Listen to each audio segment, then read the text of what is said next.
गांव की चौपाल आज मर्दों से बिल्कुल खाली थी। सभी औरतों में इसी बात को लेकर चर्चा हो रही थी। ये चंदा जब से इस गांव में आई है, हमारा तो जीना दुश्वार हो गया है। मेरे पति तो आज सुबह बिना कुछ खाए पिए ही निकल गए। मुझे लगा यहाँ चौपाल पर होंगे, पर यहाँ नहीं है, तो जरूर उस चंदा के घर के आसपास घूम रहे होंगे। अरे मेरे पति का भी यही हाल है। रोजाना सुबह तैयार होकर जरूर ये उसी चंदा के घर के बाहर ही खड़े हो जाते हैं, और वो है कि अपना नाच दिखाकर धीरे धीरे करके सारे गांव के आदमियों को अपने वश में कर रही है। भगवान जाने क्या होगा। चंदा गांव में कुछ समय पहले ही आई थी, और धीरे धीरे करके गांव के लड़के तो क्या, बड़े बुजुर्ग आदमी तक उसकी खूबसूरती के दीवाने हो गए। इसीलिए आज गांव का हर आदमी सुबह सुबह चंदा के घर के आगे खड़ा हो जाता है कि कब चंदा घर से बाहर आएगी और कब उन्हें उसका डांस देखने को मिलेगा। चंदा जल्दी से बाहर आओ और तुम्हारे हुस्न की बारिश कर दो। हाँ, अरे पहले चंदा मेरे साथ डांस करेगी, तू पीछे हट। अरे नहीं, मेरे साथ करेगी, तुम दोनों पीछे हटो। और फिर सारे आदमियों में आपस में लड़ाई छिड़ गई कि चंदा किसके साथ पहले डांस करेगी। तभी चंदा घर से बाहर आ जाती है। ये सब क्या हो रहा है? आप सब आपस में लड़ाई क्यों कर रहे हैं? क्या मैं आज का डांस कैंसिल कर दूं? नहीं नहीं चंदा, ऐसी कोई बात नहीं है। हम तो इसीलिए लड़ रहे थे कि पहले तुम किसके साथ डांस करोगी। मैं एक एक करके तुम सब के साथ डांस करूंगी, पर जो मुझ पर ज्यादा देर नोट उड़ाएगा मैं उसके साथ और भी ज्यादा देर तक डांस करूंगी, क्योंकि धोखा देना मैंने सीखा नहीं है। मैं सबके साथ एक सी रहती हूँ। जो जितना प्यार देगा वो उतना ज्यादा प्यार लेगा मुझसे। मैं किसी एक की गर्लफ्रेंड नहीं हूँ, मैं तो इस पूरे गाँव की गर्लफ्रेंड हूँ ना।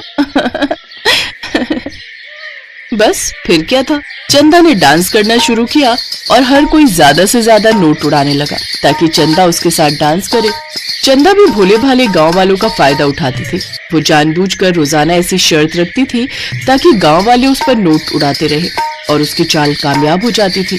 गांव वाले भर भर कर उस पर नोट उड़ाते थे, पर चंदा किस इरादे से इस गाँव में आई थी ये कोई नहीं जानता था। चंदा ने गाँव वालों के अलावा चौधरी के बेटे मोहन को भी अपने प्रेम जाल में फंसा रखा था। मोहन चौधरी का इकलौता बेटा था। वो शादीशुदा था। 6 महीने पहले ही उसकी शादी हुई थी, पर जब से चंदा गांव में आई थी मोहन रोजाना उसके पास आ जाता था। ये बात उसकी पत्नी कविता भी जानती थी। सुनिए, आज बापू ने घर पर बुलाए हैं। मैं सोच रही थी आप मेरे साथ घर चलते।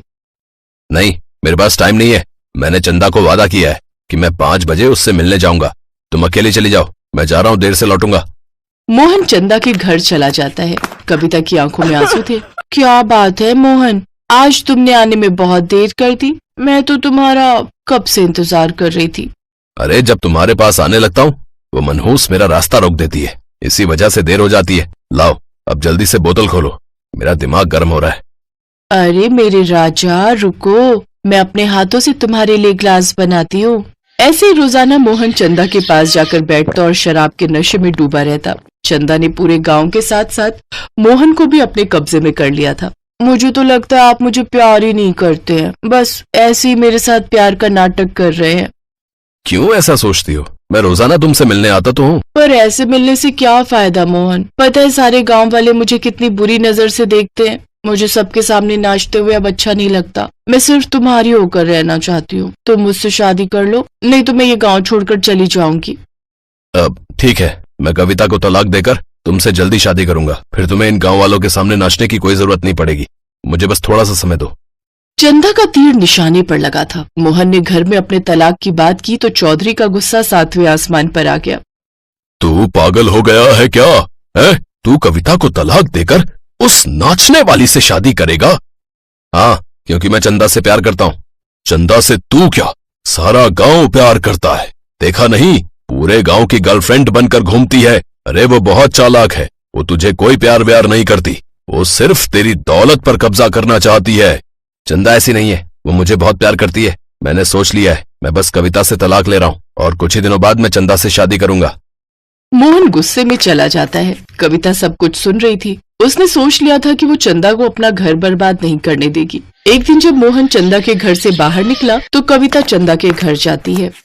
देख चंदा, अगर तूने मेरे पति को नहीं छोड़ा तो तू जानती नहीं है मैं तेरे साथ क्या कर सकती हूँ। मैं तेरी सच्चाई सबको बता दूंगी।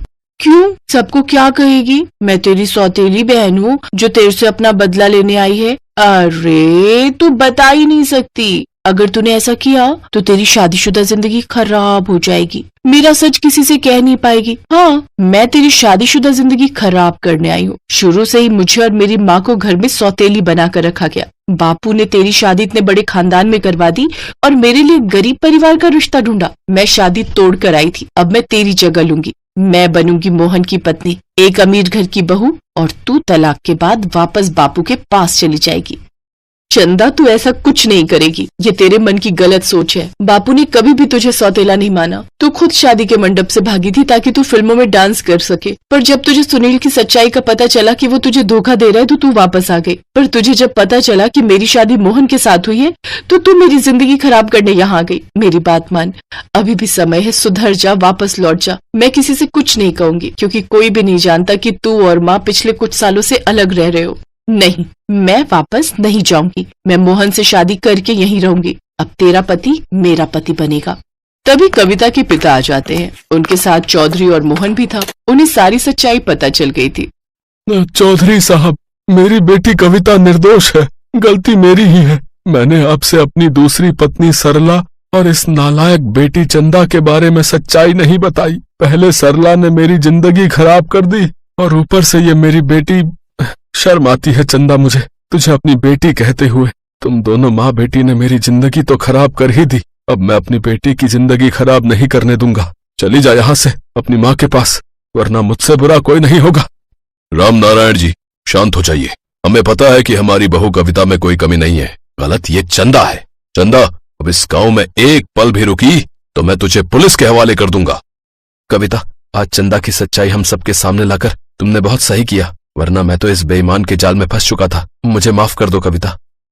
चंदा गुस्से में वापस अपनी माँ के पास चली जाती है। कविता की जिंदगी फिर से ठीक हो जाती है। उसने हिम्मत की, अपनी बहन की सच्चाई सबको बताई क्योंकि वो गलत नहीं थी। मोहन को भी अपनी गलती का एहसास होता है। पूरे गांव वालों को जब सच्चाई पता चलती है कि चंदा सिर्फ मोहन को पाने के लिए गांव वालों का इस्तेमाल कर रही थी तो सब अपने किए पर बहुत शर्मिंदा होते हैं। चंदा के जाने के बाद फिर से गांव का वातावरण पहले जैसा हो जाता है और कविता अपनी हिम्मत और साहस से अपने और मोहन के रिश्ते को टूटने से बचा लेती है।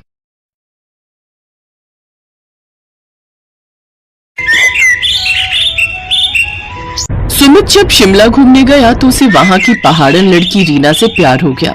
गांव की साधारण लड़की रीना को सुमित अपने साथ ब्याह कर शहर ले आया। उसके ससुराल में उसकी सास और उसका पति था। नई नवेली बहू रीना ने ससुराल में आते ही घर की सारी जिम्मेदारियां संभाल ली। ब्याह के बाद अपनी पहली रसोई में रीना ने सबके लिए हलवा बनाया, जिसे खाकर उसकी सास और पति ने उसकी खूब तारीफ की। वाह वाह बहू, क्या हलवा बनाया है। फिर दिन में उसने दाल चावल बनाए और अब बारी थी डिनर में सब्जी और रोटी बनाने की। रात को सब्जी बनाकर उसने आटा लगाया और घबराते हुए रोटी बेलने लगी। अरे रीना, ये क्या लूलपंती कर दी, ये रोटी भी गोल नहीं बनी। बचपन में माँ ने मुझसे कितना कहा था, बेटी गोल रोटी बनाना सीख ले, सीख ले, सीख ले, सीख ले बेटी, नहीं तो सास गालियां देगी। तब माँ की सुन ली होती तो आज ये दिन न देखना पड़ता। यहाँ तो गोल छोड़कर हर शेप की रोटी बन रही है। रीना बेटा, अब जल्दी से अपना कोई जुगाड़ लगा, कैसे खिलाऊं अपनी सास और पति को गोल गोल रोटी। हाँ, आइडिया। फिर रीना जल्दी से टेढ़ी मेढ़ी रोटी बेलती है और उस पर गोल छोटी प्लेट रखकर उसे गोल आकार में काट लेती है। आहा, क्या गोल रोटी बनकर तैयार हुई है। वाह रीना वाह, सचमुच तेरे जुगाड़ का भी जवाब नहीं। लेकिन ऐसे उसे रोटी बनाने में काफी देर हो गई। बाहर खाने के टेबल पर बैठा उसका पति और सास उसकी रोटी का इंतजार करने लगे, लेकिन तभी रीना की रसोई का गैस सिलेंडर भी खत्म हो गया। अरे रीना, कहाँ रह गई? जल्दी रोटी लाओ ना। जी जी, अभी लाई। हे भगवान, अब इस गैस सिलेंडर को भी आज ही खत्म होना था। उधर माँ जी और ये रोटी का इंतजार कर रहे। अब क्या करूं? अब यूं खाने के लिए बैठे को बीच में सिलेंडर के लिए उठाना सही नहीं होगा, और फिर वो दोनों क्या सोचेंगे कि कैसी गवार बहू लाए जिसे सिलेंडर तक लगाना नहीं आता। रीना रीना, चल चल, अब तू फिर से अपना कोई जुगाड़ लगा। उफ, इस बीमारी सिलेंडर से अच्छा तो अपने गांव का चूल्हा होता है। चूल्हा, हाँ चूल्हा। इतना कहकर रीना छत पर रखी कुछ लकड़ियां ले आती है, फिर 4 ईंटों का चूल्हा बनाकर उसमें रोटी सेकती है और फिर गर्मा गर्म रोटी पकाकर सबको खाने को देती है। फिर अगले दिन सुबह सरला अपनी बहू की मदद के लिए रसोई घर में जाती है तो देखती है कि उसकी बहू बर्तन राख से धो रही होती है। अरे बहू, ये क्या कर रही है? तू राख से बर्तन धो रही है? हाँ माँ जी, अभी देखिएगा सारे बर्तन कैसे चमक जाएंगे। अरे हमारे गांव में तो साबुन कहाँ होता था, हम तो राख से ही बर्तन धोते थे। बर्तन में भी चमक आ जाती है, साथ ही साबुन के पैसे भी बच जाते हैं। हाँ हाँ वो सब तो ठीक है, पर एक बात बता, तू ये राख लाई कहाँ से? अब क्या बताऊं मैं आपको, कल रात को जब आप डिनर कर रहे थे तो सिलेंडर खत्म हो गया था और खाने के बीच से आपको उठाना मुझे सही नहीं लगा, इसीलिए मैं छत पर रखी लकड़ियां ले आई और 4 ईंट से चूल्हा बनाकर आप लोगों के लिए रोटियां सेक दी। हे भगवान बहू, तुझे पता भी है लकड़ियां कितनी महंगी हैं। वो लकड़ियां तो मैंने लोहरी पर जलाने के लिए रखी थी और तूने उनसे चूल्हा ही जला दिया। अरे माँ जी, खाना खाओगी तभी तो लोहड़ी देख पाओगी ना। अरे मेरी जुगाड़ू बहू, घर पर एक और सिलेंडर भरा हुआ रखा था, तू उसे लगा लेती ना। माँ जी आप तो जानती हैं मुझे सिलेंडर लगाना नहीं आता और खाने के बीच आप लोगों को उठाना जरूरी नहीं समझा। हाँ कह तो तू बिल्कुल सही रही है, मैं तो भूल ही गई थी कि मेरी बहू को तो सिर्फ जुगाड़ लगाना आता है, दिमाग चलाना तो उसे आता नहीं। ये कहकर सरला वहाँ से चली जाती है। फिर एक दिन सुमित को ऑफिस जाने के लिए देर हो रही होती है तो वो जल्दी में नाश्ता करता है कि तभी पास में रखा पानी का गिलास उसके फोन पर गिर जाता है। ओह नो, ये क्या हो गया? क्या हुआ सुमित जी? मेरे फोन में पानी चला गया है और अब ये 1 हफ्ते के लिए बंद हो जाएगा। मेरी तो इम्पोर्टेंट मीटिंग्स थी, साथ ही मुझे अपने क्लाइंट्स को कॉल भी करना था। कुछ समझ में नहीं आ रहा है कि क्या करूं। आप चिंता मत कीजिए, मैं आपका फोन 1 दिन में ठीक कर दूंगी, तब तक आप मेरा फोन इस्तेमाल कर लीजिए। क्यों, तुम क्या 1 दिन में कोई जादू करने वाली हो क्या? अच्छा मुझे देर हो रही है, तुम जल्दी अपना फोन दो, मैं उसमें अपनी सिम लगा लेता हूँ। सुमित के ऑफिस जाते ही रीना उसके फोन को आटे के कनस्तर में डाल देती है। अगले दिन रीना सुमित को उसका फोन देती है तो वो जैसे ही फोन ऑन करता है तो वो पहले की तरह ही काम करना शुरू कर देता है। अरे वाह रीना, अब तुमने कौन सा जुगाड़ लगाया इसे ठीक करने में? जी आपके फोन में थोड़ा पानी चला गया था, इसलिए मैंने इसे सुखा दिया आटे के कनस्तर में डालकर। इसी तरह से रीना हमेशा किसी न किसी तरह अपना जुगाड़ लगा ही देती थी और अपने घर वालों की मदद किया करती थी। ऐसे ही कई महीने बीत जाते। फिर एक दिन सरला मच्छरों को भगाने के लिए कछुआ छाप का धुआं सारे घर में कर देती है, जिससे कि सुमित का गला बंद हो जाता है और वो कुछ बोल नहीं पाता। सुमित जी आज संडे है, बताइए तो आज आपके लिए खाने में क्या बनाऊं? सुमित कोई जवाब नहीं देता। कब से पूछ रही हूँ, आप कुछ बोलते क्यों नहीं?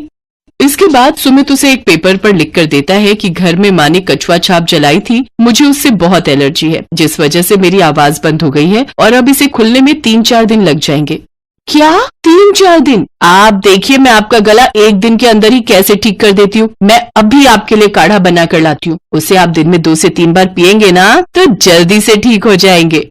ये कहकर रीना किचन में काढ़ा बनाने चली जाती है। दूसरी तरफ सरला को याद आ जाता है कि उसके बेटे को तो इस धुएं से एलर्जी है। हे राम, आज मेरे बेटे को मेरी भूल की वजह से काढ़ा पीना पड़ेगा। वो किचन में जाती है और रीना से कहती है, अरे बहू ये तू क्या कर रही है? सुमित को जब तक डॉक्टर की दवाई दिलवा कर नहीं लाएंगे वो ठीक नहीं होगा। तुम्हारा ये काढ़ा किसी काम का नहीं है। माँ जी ये काढ़ा बहुत ही कमाल की चीज है, आप बस मुझे 1 दिन का वक्त दो। अगर 1 दिन में इनकी आवाज वापस नहीं आती तो फिर हम इन्हें डॉक्टर के पास ले जाएंगे। सरला की लाख समझाने के बावजूद भी रीना उसकी एक नहीं सुनती और अपने पति को दिन में 2-3 बार काढ़ा बनाकर पिलाती है। अगली सुबह जब सुमित सोकर उठता है तो उसकी आवाज वापस आ चुकी होती है। अरे वाह, क्या कमाल है रीना तुम्हारे जुगाड़ में। इतनी जल्दी तो मैं डॉक्टर की दवाई से भी ठीक नहीं हो पाता जितनी जल्दी इस काढ़े से हो गया। देखा माँ, तुमने रीना के जुगाड़ का कमाल। हाँ हाँ बेटा तू सही कह रहा है, तेरी आवाज तो पहले की तरह ही ठीक हो गई। मानना पड़ेगा बहू के जुगाड़ को, ये इस बार भी काम आ ही गया। अब तो मुझे बहू के जुगाड़ पर पूरा भरोसा हो गया है, ये हमें हमेशा सही फल ही देता है। तो मान गए ना आप लोग मेरे जुगाड़ को कि ये कोई नुकसान नहीं देता और हमेशा सही वक्त पर काम आता है? हाँ हाँ मेरी जुगाड़ू बहू। ये कहते ही सभी जोर जोर से हंसने लगते हैं।